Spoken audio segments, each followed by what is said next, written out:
Bienvenidos a Fórum Académico. El Estatuto de Contratación Estatal, la Ley 80 de 1993, ha sido definido como un estatuto principial. Eso significa que enlista unas categorías jurídicas que cumplen función creadora, interpretativa e integradora. Entre tales principios, la Ley 80 consagra el de transparencia, el de economía y el de responsabilidad. ¿Qué significa, grosso modo, cada uno de ellos? Pues bien, el principio de transparencia podría reducirse a tres contenidos esenciales para los efectos prácticos de este fórum académico. El primero dice relación con los procedimientos de selección, es decir, indica el cómo se selecciona un proponente. El segundo contenido del principio de transparencia es el relativo a los pliegos de condiciones, que exige que sean claros, objetivos y justos. Y un tercer contenido dice relación con la publicidad de toda la actividad contractual. Por su parte, el principio de economía se traduce en la economía procesal, es decir, economía de tiempo, el mínimo de actividad con el mayor número de consecuencias jurídicas posibles, a la par que implica el contenido patrimonial, la deducción de responsabilidad patrimonial y el contenido del equilibrio contractual como propio de este principio. Por su parte, el principio de responsabilidad se traduce en que la actividad contractual puede generar diversa gama de responsabilidad, entre ellas la penal, la civil o la disciplinaria. ¿Qué implicación tiene la significación de cada uno de estos principios en relación con la selección objetiva del contratista? Pues bien, el Consejo de Estado acaba de decidir que no definir reglas de desempate en pliegos de licitación genera nulidad absoluta del contrato. ¿Qué trascendencia tiene este pronunciamiento de la máxima autoridad de lo contencioso administrativo en nuestro medio? Para ello es necesario precisar unos elementos relacionados con los pliegos de condiciones. ¿Qué son los pliegos de condiciones? A pesar de la disputa doctrinaria que puede existir acerca de su naturaleza, el Consejo de Estado ha concluido mayoritariamente que los pliegos de condiciones son actos administrativos de naturaleza mixta. Sin duda son las reglas que gobiernan el proceso contractual, llámelo licitación pública, concurso de méritos, selección abreviada o contratación del 10% de la mínima cuantía. Los pliegos de condiciones son las reglas objetivas generales para la totalidad de los interesados en el proceso contractual. De allí que el pliego de condición esté directamente relacionado con el principio o el deber de selección objetiva del contratista, porque ellos contienen las dos reglas esenciales. Uno, los requisitos de admisibilidad y otro, los criterios de favorabilidad, es decir, la valoración y ponderación de cada factor de escogencia. Y este deber o principio de selección objetiva es trascendental para efectos de la objetividad que debe regir los pliegos de condiciones. Esa es la razón por la cual los pliegos de condiciones deben contener los factores de desempate. Ya lo había dicho el artículo 24 de la Ley 80 al exigir que los pliegos de condiciones estableciesen reglas objetivas, claras y justas que permitiesen la selección objetiva. Y concordante con ello, el decreto 1510 advierte que para desempatar la calificación de las ofertas de los diferentes proponentes se acogerá al oferente que tenga el mayor puntaje, aplicando el primero de los factores de escogencia y calificación establecidos en los pliegos de condiciones del proceso de contratación, y de persistir el empate se continuará con el segundo factor. ¿Qué hacer entonces cuando se continúa con el empate?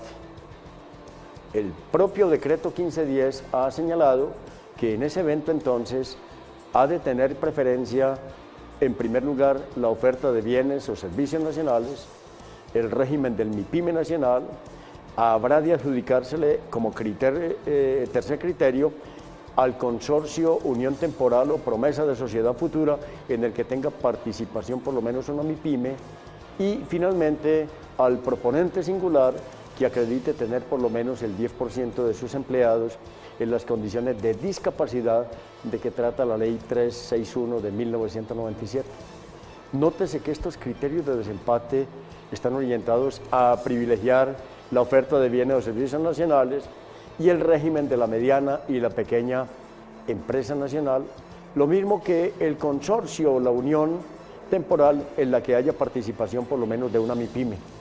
Y finalmente, el régimen de discapacidad, que también está privilegiado como criterio de favorabilidad.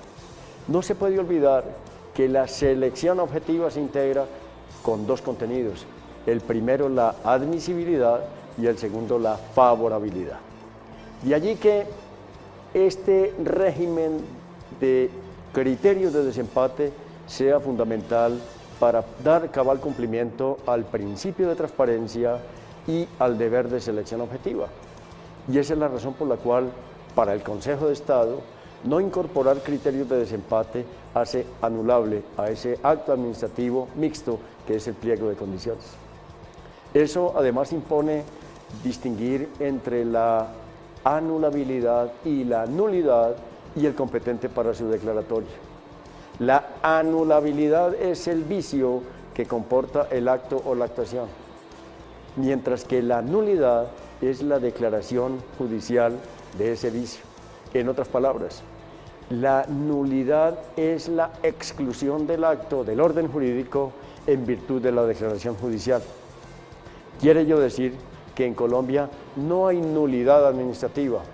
Toda nulidad requiere declaración judicial a partir de la Ley 50 de 1936.